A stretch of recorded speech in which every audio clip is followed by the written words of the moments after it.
नमस्कार मित्रांनो, take government jobs या चॅनलवर तुमचं सगळ्यांचं पुन्हा एकदा स्वागत आहे. मित्रांनो, तुम्ही रोज एसटीने प्रवास करता.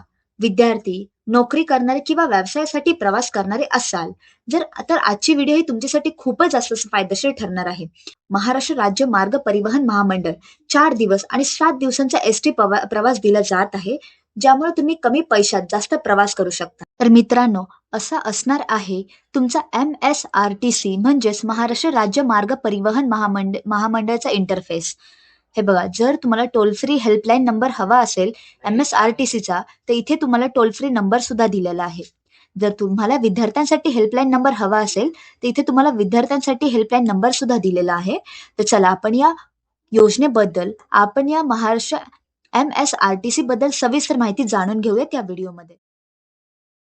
4 आणि 7 दिवसांकरिता पास काय असणार आहे त्याच्याबद्दल सविस्तर माहिती जाणून घेऊयात. महाराष्ट्र राज्य मार्ग परिवहन महामंडळ आवडेल तेथे कोठेही प्रवास सन 1988 पासून प्रवाशांसाठी राबवित आलेला आहे.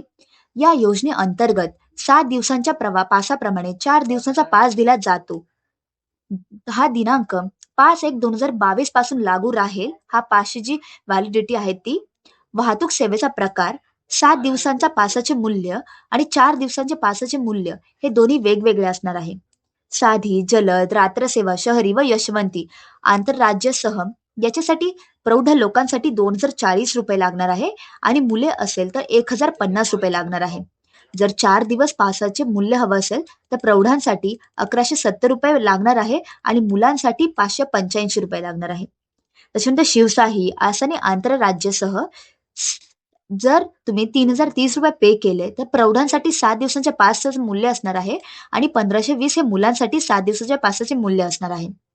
4 दिवसांच्या पासाचे मूल्य हे 1520 रुपये असणार आहे आणि 765 रुपये असणार आहे मुलांसाठी. आणि आता जाणून घेऊयात या योजनेचा मुख्य नियम खालीलप्रमाणे आहेत. हो, या योजनेचे नियम हे काय असणार आहे ते आता जाणून घेऊयात आपण. 1. या योजनेअंतर्गत 7 व 4 दिवसांचे पास दिले जाणार आहे. 2. साध्या सेवेचा पास सर्व प्रकारच्या साध्या बसेसमध्ये आंतरराज्यसह मार्गासह ग्राह्य राहील. हा पास सर्व बसांमध्ये ग्राह्य राहणार आहे. 3. आराम बस सेवेसाठी स्वतंत्र दर निश्चित करण्यात आलेले नाहीत. शिवशाही बस सेवेसाठी देण्यात येणारा पास शिवशाही बस सेवेसह साधी, निमरामक, विना वातावरणनुकूलीय शयन, आसानी या सर्व सेवांसाठी आंतरराज्य मार्गासह ग्राह्य राहणार आहे. 4. या योजनेअंतर्गत येणारे पास 10 दिवस अगोदरपर्यंत देता येणार आहे. 5. आवडेल तेथे कोठेही प्रवास योजनेचा पास नियमित बसेस सोबतच कोणत्याही जादा बसेसमध्ये तसेच यात्रेसाठी सोडण्यात येणाऱ्या यात्रा बसमध्ये ग्राह्य राहणार आहे. 6. सदर पासवर प्रवास करणाऱ्या पासधारकांसाठी पासधारक आहेत म्हणून प्रवेश नाकारू नये. 7. आवडेल तेथे प्रवास पासधारकांसाठी बसमधील आसनासाठी हमी देता येणार नाही, परंतु या योजनेतील पासधारकांना सदर पासावर आरक्षण भरून आसन आरक्षित करता येणार आहे. 8. या योजनेअंतर्गत प्रौढ पासधारक 30 किलो व 12 वर्षाखालील मुलासह 15 किलो प्रवासी सामान विना आकार नेता येणार आहे. त्याच्यानंतर 9.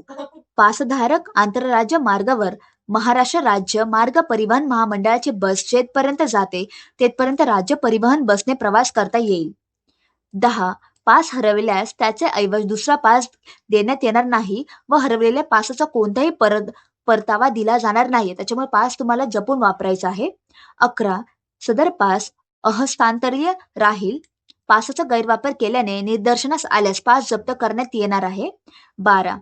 प्रवासात वैयक्तिक वस्तू गहाळ झाल्यास अथवा कोणते नुकसान झाल्यास महामंडळ त्याची जबाबदारी घेणार नाहीये. 13. आवडेल तिथे कोठेही प्रवास पास योजनेअंतर्गत देण्यात येणाऱ्या पासच्या दिवसांची गणना 0 ते 24 अशी करण्यात येईल. पासच्या मुदतीच्या शेवटच्या दिवशी प्रवासी सदर पासवर 24 नंतर प्रवास करता असेल तर पुढील प्रवासासाठी तिकीट घेणे आवश्यक आहे. जर एकदा पासची मुदत संपली तर त्याच्यानंतर तुम्हाला पासचे पैसे द्यावे लागणार आहेत, तिकीट काढावं लागणार आहे. 14. काही वेळा बसेमध्ये उशिरा सुटल्यामुळे मार्गस्थ बिघाड झाल्यामुळे अगर काही अपरिहार्य कारणामुळे जी बस नियोजित पोहोचण्याची वेळ 24 पूर्वी होती ती 24 नंतर पोहोचत असेल. पासधारकास प्रवास खंडित झाला नसल्यास पासधारकाकडून तिकीट आकारून वसूल करू नये. होय, जर तुमची बसची वेळ लेट असेल आणि जर तुमचा पासची जर लिमिट पण एंड असेल, तर तुम्हाला एक्स्ट्रा पैसे देता येणार नाहीये, कारण ती बसची चूक असणार आहे, बसच्या वेळेची चूक असणार आहे.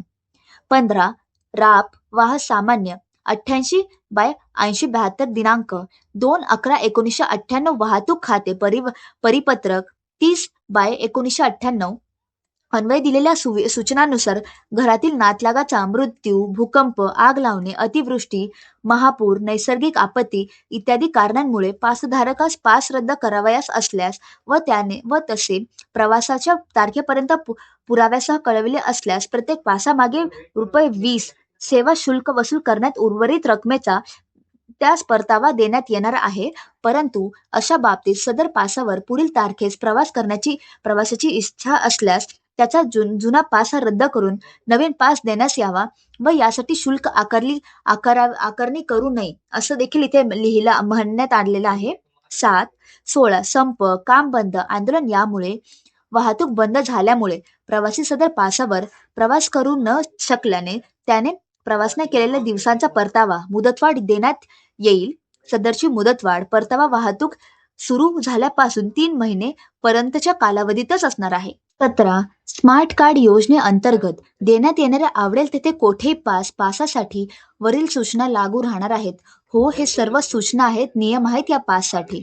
तर मित्रांनो, ही होती सविस्तर माहिती 4 आणि 7 दिवसांकरिता पास या योजनेची. किती पैसे आहेत लहान मुलांसाठी, प्रौढ लोकांसाठी, 4 दिवसांचा आणि 7 दिवसांचा, याबद्दल सविस्तर माहिती इथे तुम्हाला मी सांगितली आहे. तर मित्रांनो, ही होती सविस्तर माहिती 4 आणि 7 दिवसांकरिता पास या योजनेची. होय, आवडेल तेथे कोठेही प्रवास याच्याबद्दल आपण सविस्तर माहिती या व्हिडिओमध्ये जाणून घेतलेली आहे. जर तुम्हाला काही डाऊट्स असतील या योजनेबद्दल तर मला कॉमेंटमध्ये नक्की सांगा. आणि हो, ही व्हिडिओ आवडली असेल तर तुमच्या सगळ्या मित्रांसोबत या व्हिडिओला नक्की शेअर करा आणि व्हिडिओला लाईक करा. तुमच्या सर्व लोकांसोबत, सगळ्या रिलेटिव्ह सोबत या व्हिडिओला शेअर करा. धन्यवाद. आपण भेटूया पुढच्या व्हिडिओमध्ये.